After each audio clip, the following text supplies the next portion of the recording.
фабрик продукциясын жарнамалап бастайды, да? То есть продвижение продукции. Сол кезде консультантқа айту керек, да? То есть біздер алдын ала айтамыз.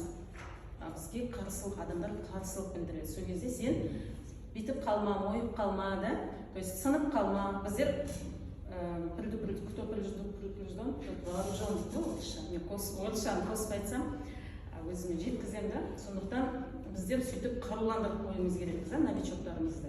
Потому что адам олай ойлайды, мен кірдім, бәрі күшті, бәрі бес болады деп, да? Олай болмайды негізінде. Ол жетістіктің жолы, ондай жол жоқ. Қанша жаңағы сабақтың да байланып тұрған жол жоқ дейді, да? Обязательно какие-то там почки болады, шұңқыр болады, да? Сондықтан сол біздер новичоктарға айтып қоюымыз керекпіз. Негізі новичок адамды мен қазір өзім ойлап отырмын, да? Адам неге өспейміз? Өйткені біздің адамдарымыз сабаққа келмейді. Соны кәдімгі білемін, да, бірақ осознанно, да, уже осознанно соны түсініп тұрмын, да? Сондықтан новичоктарды сабаққа алып келудің қамын жасау керекпіз. Соны істегенде біз ана адамға көмектесеміз. Ол адам көмектескенде біз өзімізге көмектесеміз түбінде. Сол кеше бүгін кішкене дайындық көріп, сол қарсылықпен жұмыс жасау жайында ойласам, өзім прям түбіне дейін барып ойланып қарасам, бәрі мақсатқа байланысты. Допустим, сіз шықтыңыз, да, әдемі новичогыңыз әдемі каталогты алып, өзінің айналасына ұсынып бастайды. Оның мақсаты заказ жинау, продажа жасау, да, или адам тіркеу. Негізінде қарсылық өмірде бәр жерде болады. Қарсылық. Сабаққа шақырсақ та қарсылық білдіреді, допустим, да. Мен воскресенье, да, ведь селзен қарасам, бәрі машиналар толы, листан, бәрі, то есть бәрі ұйықтап жатыр, бәрі демалып жатыр, да. Или там тойларына барады, сол кезде адам қарсылық білдіруі мүмкін, да. У меня какие-то дела. И просто келгісі келмейді, да, үйде болғысы келеді. Сонда біз не деп айтуымыз керекпіз? Мен қазір осыны түсініп отырмын, да, бұл сабақтың маңыздылығын айту керекпіз. Түсініңіз, сізге қарсылық айтады. Допустим, бүгін бірінші қарсылық сабаққа шақырды, келмей қалды. Значит, біз оның маңыздылығын до конца айтпадық. Түсініңіз, ары жағында біздің мақсатымыз бар. То есть біз өзіміздің мақсатымызды нақтылап алуымыз керекпіз, да? Сол, екінші, допустим, сату жайында мен айтайын, да, мен осы порошок жаңа ойлап отырсам, осы порошок мен алсам екен деп, да? Қатты жақсы көремін, шыны керек. Бірақ, допустим, порошок сатқанда или жаңа рекомендация береміз, біздерге не дейді? Даже өз мамам айтты, да? Мен айттым, қанша тұрады дейді, да, мамам айтты. Любой клиент айтуы мүмкін, да, тоже қарсылық.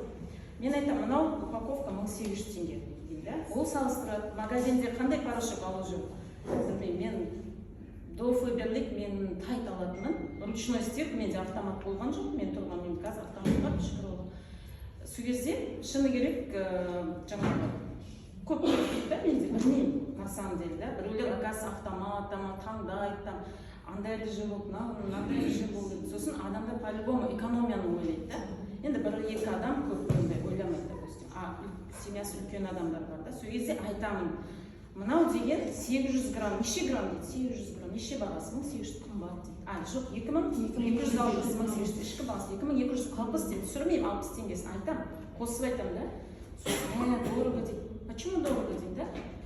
У нас вот такая семья, там, мынау деп, да, сосын балдар бар дейді, да. Мен айтам, білесіңдер деймін, да. Менде де балдар кішкентай, қазір бәрде кішкентай, пятно болады, да. То есть сен кір жуғанда, сен алған порошок, ол кір, пятно кетті. Это 3 в одном, да? Көріңіздер? 3 в одном, знаете, подходит для белого, для цветного. Бұл жерде өте маңызды продукцияны біліп алу, білмеймін деп айтам. Білмеймін деп айтпан ешқашан. Білмей тұрсыңыз, тез-тез оқылауын бүйтіп. Мен сөйтем, бір сатам, білмеймін. Сейчас, подождите, да? 1-2 секунд қой, 5 секунд біліп алам, да? Зато ұмытып кетеді, да? Ешқандай проблем жоқ. Мынау 3 в одном. Первое подходит для белого. Представляешь, сен білмейсің, да? Второе, формула антипетин, то есть против пятен. То есть мен бұрын не алатын едім? Против пятен мынандай. Ваниш, ваниш қосатын едім. Здесь уже не надо ваниш добавлять. И еще вот для детей от нуля, с рождения можно... Да, дейді сосын. Сосын айтам, бұл көлемі аз. Мынау 800 грамм болған. 3 килограмм бар. Өкіншеш 3 килограмма. 3 килограмма здесь, да? То есть оны деген, смотря загрязнение қандай, кірдің загрязнениесі қандай болса, бір 2 столовые ложки примерно деймін да, андай мерный ложка болса 2 столовые ложки да, сату, мақсат сату болып тұр, түсініңіз да? Сіз сатудың қамын істеу керексіңіз да? Түсініңіз да? Сізге түрлі бар возражение. Оны қоспайсың. Ja, то есть 2 столовые ложки, мынандай қасым жоқ па? Или ложку без верха. Мынау деген мен өзім пайдалану, маған көп керек. То есть бірінші өзіңіз пайдалану, екінші тана істетпеу, мынаны иә, иісі жоқ, жұмсақ. То есть сіз возражение жұмыс жасау. Продукцияны білмейсіз ба? Пайдаланбаңыз, хотя бы упаковкасын оқыңдар, бәрі, или интернет, или жаңа описаниясына кіресіз, не деді? Сол жерде бәрі бар.